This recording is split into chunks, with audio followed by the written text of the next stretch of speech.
바리새인들은 자긍심이 있었어요.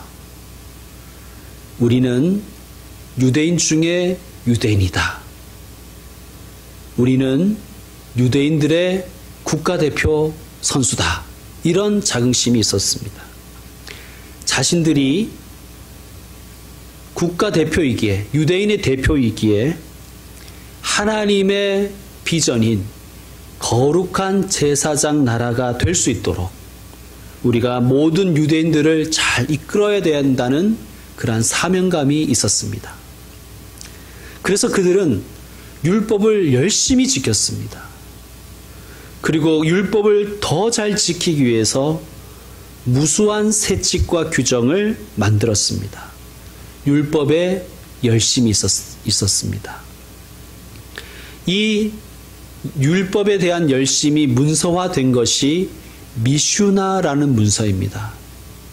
미슈나에는 63개의 논문이 들어가 있는데 이 내용이 얼마나 방대한지 영어로 번역하면 약 800페이지에 이른다고 합니다. 바리새인들은 또 여기에 만족하지 않고 미슈나를 어떻게 또 지켜야 되는지 그것을 주의 작업을 했는데 그것이 우리가 알고 있는 탈무드입니다. 예루살렘 탈무드가 12권, 바벨론 탈무드가 60권입니다. 바리새인들이 가장 강조한 것은 안식일법과 정결법입니다. 정결법에서도 씻는 예식을 중요하게 생각합니다. 위생 때문에 씻은 것이 아니라 종교적이고 영적인 깨끗함을 위해서 씻었습니다. 자기들은 깨끗하지만 율법을 지키지 않는 죄인들 때문에 그 죄인들의 죄가 자기들의 몸에 붙어 있을 수도 있기 때문에 그들은 음식 먹기 전에 손을 씻고 시장에서 돌아오면 발이나 몸에 물을 뿌리고 그리고 잔과 주발과 녹그릇까지도 씻었다고 합니다. 자, 바리새인들의 이 자긍심 그리고 사명감, 종교적 열심 대단하지 않습니까? 그런데 예수님은 이들을 향하여 외식하는 자라고 비난하셨습니다. 외식하는 자가 뭘까요? 집에서 밥 안 먹고 밖에 나가서 사 먹는 사람을 외식하는 자라고 그러는 것이죠. 예, 뭐 알아듣는 분들은 웃고 못 알아듣거나 식상해 하시는 분은 가만히 있는 것이죠. 여러분, 이 외식한다는 것은 겉을 꾸민다는 의미입니다. 그런데 요즘에는 잘 쓰지 않는 말이에요. 그래서 외식하는 자 하면 선뜻 그 의미가 와닿지 않습니다. 영어 성경을 보면 히포크리트라고 번역했습니다. 이게 무슨 뜻입니까? 위선자라는 뜻입니다. 저는 이 번역이 조금 더 선명하다고 봅니다. 자, 그러면 왜 예수님은 바리새인들에게 위선자라고 하셨을까요? 바리새인들이 정결법을 강조한 이유는 사람들을 정결하게 하기 위한 의도보다는 나는 잘 지키는 사람이고 너는 잘 못 지키는 사람이라는 것을 차별하기 위한 의도가 숨겨져 있습니다. 그걸 예수님이 아신 거예요. 심지어 더 나아가서 잘 지키는 나를 더 돋보이게 하려는 의도가 그 정결법 강조에 담겨져 있습니다. 이 바리새인들을 향한 예수님의 공격이 매우 신랄합니다. 여러분 6절 말씀 여러분 한번 읽어주십시오. 6절입니다. 시작.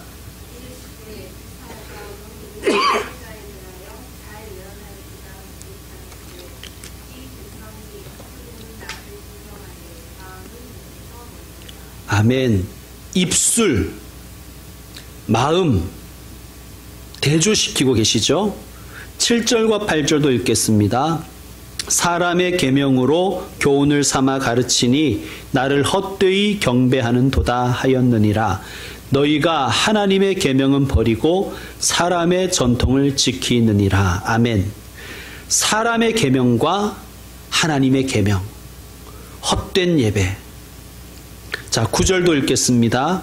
또 이르시되 너희가 너희 전통을 지키려고 하나님의 계명을 잘 저버리는 도다. 아멘. 너희 전통, 하나님의 계명 대조하고 있습니다. 예수님이 이렇게 말씀하시는 거예요. 너희가 입으로는 하나님, 하나님 하는데 말뿐이지 않느냐. 너희가 하나님을 엄청 위하는 척하지만 너희의 마음은 하나님과 멀리 떨어져 있지 않느냐. 그러면서 예배 드린다고 주장하는데 하나님은 마음이 없는 예배를 원하지 않으신다. 입으로만 하는 예배 하나님은 원하지 않으신다. 그것은 헛된 예배다. 너희는 너희 전통을 지키려고 하나님의 계명을 잘도 버리고 있구나. 이거 예수님의 비난입니다. 예수님은 바리새인들의 이런 위선은 사람의 계명, 즉 자기들의 전통을 지키려는 열심의 결과일 뿐이라고 정확하게 지적하시는 거예요. 사람의 전통, 아니 너희들의 전통을 지키려고 하나님의 계명을 어기며 더 나아가 하나님의 계명을 버린다고 말씀하십니다. 본래 바리새인들의 이 바리새 운동은 순수했습니다. 그들은 역사적 반성에서 출발한 거예요. 우리나라가 왜 망했을까? 우리나라가 망한 이유는 하나님의 말씀을 저버렸기 때문이다. 우리가 하나님의 말씀을 순종하지 않았기 때문이다. 하나님의 말씀, 토라, 율법으로 돌아가야 한다. 우리가 율법을 잘 지키자라고 하는 역사적 반성과 다짐에서 출발한 것이 바리새 운동입니다. 정말 그들은 하나님의 말씀을 잘 지켜보려고 몸부림을 쳤어요. 그 땀이 쌓이고 쌓인 것이 바로 장로들의 전통입니다. 그런데 이 장로들의 전통이라는 것은 율법과 분리될 수가 없죠. 왜? 율법을 잘 지키기 위해서 만든 것이 장로들의 전통이니까. 근데 세월이 지나가면서 그런 어떤 그 의식은 사라지고 율법과 전통을 똑같은 권위로 부여하기 시작했습니다. 그러면서 그들은 어떤 마음이 생겼냐 하면 전통에 대한 열심이 곧 하나님을 향한 열심이다라는 의식이 생겨버렸어요. 잘못된 것이죠. 예수님은 바로 이 전제를 비판하신 것입니다. 너희가 너희 전통을 지키려고 하나님의 계명을 잘 저버리고 있다. 그러면서 예수님은 이 정결법에 대한 본질을 말씀해 주고 계십니다. 우선은 몸 안으로 들어가는 그 음식에 집착하지 말라고 예수님이 말씀하세요. 사람 밖에서 몸 안으로 들어가는 음식은 배로 들어가서 자기 역할을 다한 후에 뒤로 배설될 뿐이다. 음식은 마음 곧 우리의 존재의 본질로 들어가는 것이 아니다. 따라서 음식이 사람을 부정하게 만들지 않는다. 그러므로 너희들이 하는 것처럼 음식 가지고 왈가왈부하지 말아라. 그리고 이렇게 결론을 내리십니다. 19절 끝에 보면 모든 음식물은 깨끗하다. 우리가 들으면 어떻게 보면 당연한 말씀인데 당시 바리새인들의 프레임에서 보면 이것은 도저히 받아들일 수 없는 급진적인 말씀입니다. 예수님 또 계속해서 말씀하시는 거예요. 정작 사람을 더럽히는 것은 사람의 마음에서 밖으로 흘러나오는 악한 생각들, 곧 음란과 도둑질과 살인과 간음과 탐욕과 악독과 속임과 음탕과 질투와 비방과 교만과 우매함 같은 것들이다. 이런 악한 생각들이 우리의 몸, 우리의 존재를 더럽히는 것이란다. 그러면서 23절에 이렇게 말씀하시죠. 이 모든 악한 것이 다 속에서 나와서 사람을 더럽게 하느니라. 자, 예수님의 말씀을 정리하면 이렇습니다. 너희가 진정으로 율법을 순종하고자 한다면 먼저 너희 속에 있는 악한 생각을 먼저 처리하라는 뜻입니다. 정말 거룩하고 정결해지려면 음식이나 손 씻기 같은 주변적이고 가치 중립적인 것을 가지고 왈가왈부하지 말고 너희 속에 있는 악한 생각들을 너희가 다스려야 된다는 것입니다. 그러나 바리새인들은 자신들 속에 있는 악한 생각은 도외시한 채 별 의미가 없는 정결법에 집착한 거예요. 왜 그랬을까요? 사실 우리 속에 있는 것들은 보여줄 수가 없잖아요. 내 속에 무슨 생각이 있는지, 내 속에 있는 악한 생각들을 내가 잘 처리했는지 다른 사람들이 어떻게 압니까? 그들은 오직 표시나는 경건, 손 씻기, 발에 물 뿌리기, 녹그릇 씻기 이런 데 집착한 것입니다. 왜? 그들이 얼마나 거룩한지를 보여줄 수가 있기 때문입니다. 그것을 위선이라고 하는 것입니다. 예수님은 바리새인들이 자기들의 전통을 위해서 하나님의 계명을 저버린 구체적인 예를 하나 들어주십니다. 그것은 바로 고르반이라는 악습입니다. 고르반은 이런 뜻이에요. 하나님께 바친다. 하나님께 바친 것이라는 뜻을 가지고 있습니다. 요즘 말로 바꾸면 헌금이 되겠죠. 자, 하나님께 바치는 것, 헌금, 얼마나 경건한 행위입니까? 이거 하나님의 계명 맞습니다.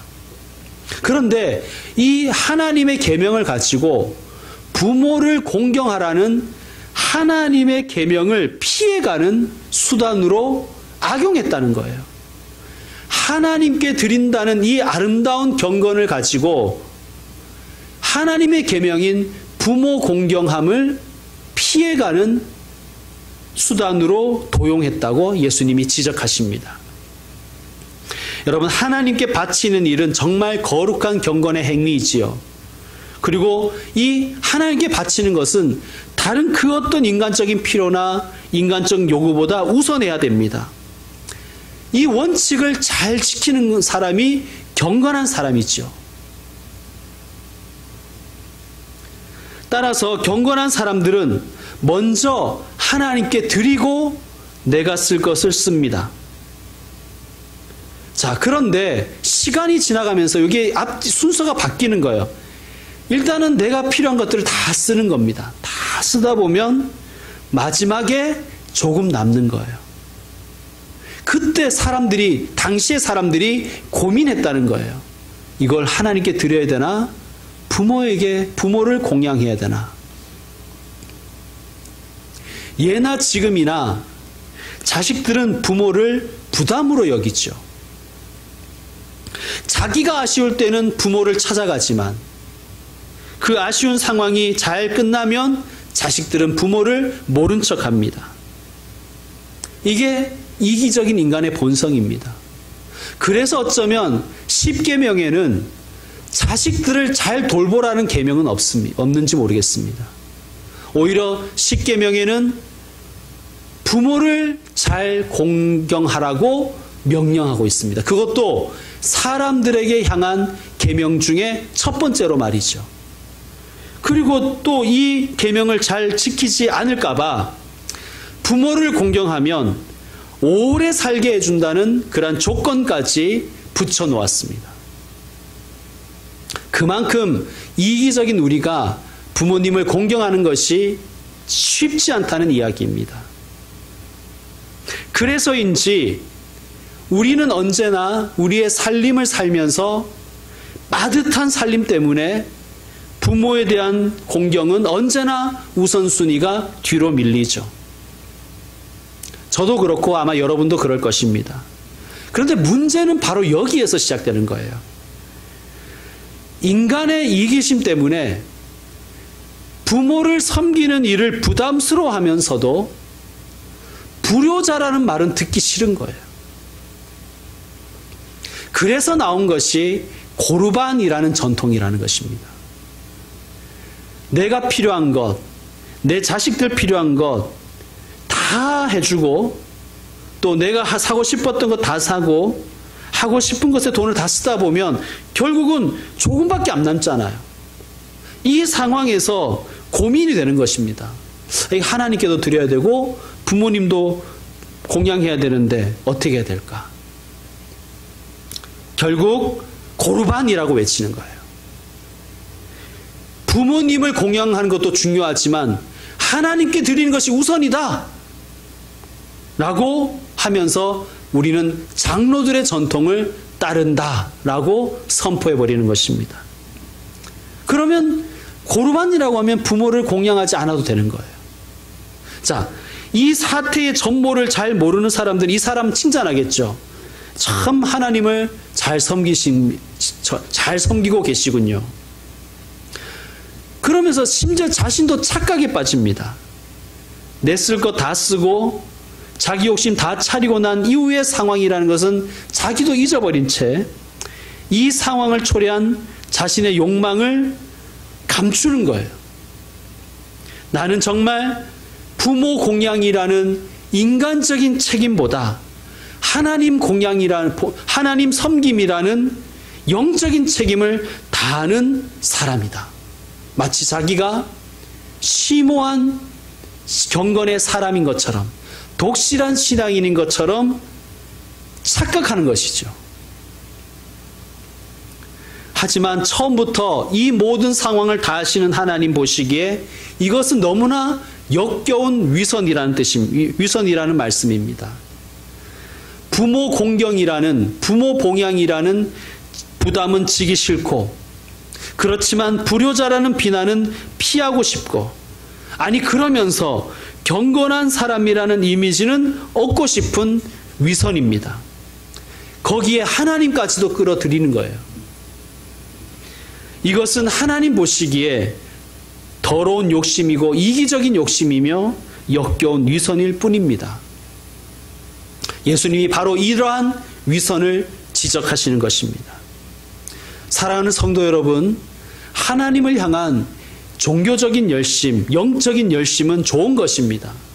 여러분 모두가, 저와 여러분 모두가 하나님을 향한 열심이 있기를 축원합니다. 하나님은 우리가 하나님의 일에 열심을 내기를 원하십니다. 문제는 하나님을 향한 열심이라는 그 배후에 우리의 이기적인 욕망이 작동한다는 뜻입니다. 종교적인 열심으로 내가 가지고 있는 이기적인 의도를 가릴 수 있습니다. 심지어 욕심은 욕심대로 다 챙기면서 다른 사람들에게는 마치 자기가 경건한 사람인 것처럼, 독실한 사람인 것처럼 보이도록 위선을 떨 수도 있다는 뜻입니다. 우리는 하나님께 드렸습니다라는 이 거룩한 말로 나는 이제 더 이상 부모나 이웃을 신경 쓸 필요가 없다는 그러한 위안을 삼을 수가 있습니다. 그럴듯한 신앙인으로 자신을 번지르르하게 위장할 수도 있다는 말씀입니다. 더 나아가서 하나님께 드리는 거룩한 영적 행위를 이용해서 부모나 이웃에게 해야 될 마땅한 행위를, 마땅한 것을 하지 않으려는 저급한 욕망의 가림막으로도 사용할 수 있다는 뜻입니다. 예수님은 바리새인들의 영적인 위선을 비난하고 폭로하신 것입니다. 너희들이 만들어 놓은 너희의 전통을 가지고 하나님의 계명을 어기며 심지어 너희의 욕망을 채울 때조차 마치 너희가 하나님을 잘 섬기는 것처럼 위선을 떨고 있구나. 사랑하는 성도 여러분, 바리새인들을 향한 이 신랄한 비판, 우리도 아프게 들어야 될 줄로 믿습니다. 사랑하는 성도 여러분, 위선이라는 이 함정은 언제나 우리 안에, 그리고 우리 가까이에 있음을 명심하십시다. 여러분, 하나님이 정말 원하시는 것은 무엇일까요? 하나님이 정말 원하시는 것은 우리들이 가족과 이웃과 더불어 행복하게 사는 것을 원하십니다. 그 행복을 위해서 우리는 사랑과 정의와 자비와 신의를 지켜나가는 사람이 되기를 하나님이 원하시는 거예요. 이것이 하나님의 말씀, 하나님의 율법, 하나님의 계명의 정신입니다. 이것을 꼭 기억하시는 저와 여러분 되었으면 좋겠습니다. 이제 말씀을 마무리하겠습니다. 바리새인들은 위선자라는 비난을 받았습니다. 우리는 어떻습니까? 그래도 바리새인에게는 자긍심과 사명감과 열심이라도 있었습니다. 그런데 우리는 그러한 것들은 배우지 않고 바리새인들에게 있었던 위선은 정말 잘 따라하는 것 같아요. 위선이라는 것은 연륜이나 지위에 관계없이 언제나 우리가 부딪히는 유혹입니다. 아니 오히려 연륜과 지위가 쌓이면 쌓일수록 그럴듯한 사람으로 보이고 싶은 위선의 가능성이 우리에게 늘 상존합니다. 점점 커집니다. 사랑하는 성도 여러분, 꼭 기억하십시오. 위선을 떨지 않아도 복된 사람이 될 수 있습니다. 따라합시다. 위선을 떨지 않아도 행복할 수 있다. 왜 그렇습니까? 하나님이 살아계시기 때문입니다. 하나님이 보고 계시고 하나님이 알고 계시기 때문입니다. 이것을 믿는 사람은 위선을 떨지 않습니다. 사람이 보고 있다고 생각하니까 자꾸만 위선을 떠는 거예요. 사랑하는 성도 여러분, 하나님이 보고 계심을 믿고 우리 마음에 있는 악한 생각들을 솔직하게 주님께 고백하고 십자가 앞에서 인정하시는 분들이 되시길 바랍니다. 여기에서 출발하는 거예요.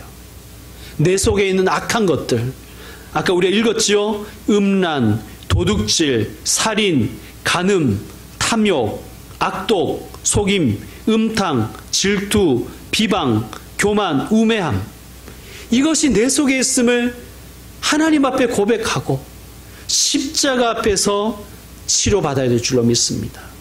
그리고 완전하진 않더라도 주님이 원하시는 삶, 경건한 삶, 감사하는 삶, 정결한 삶, 나누는 삶, 기도하는 삶, 인내하는 삶, 주 뜻대로 사는 삶을 조금씩이라도 실천해 나가는 사람이 되십시다.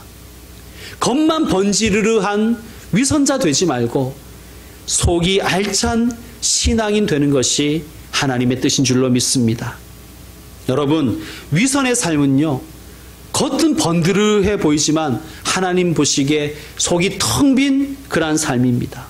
그런 삶은 복된 삶이 아니에요. 행복이 아닙니다. 그러나 작은 일이라도 순종하고 작은 것이라도 충성하는 그런 내실 있는 삶을 하나님은 복된 삶으로 인정하십니다. 그것이 진정한 행복일 줄로 믿습니다.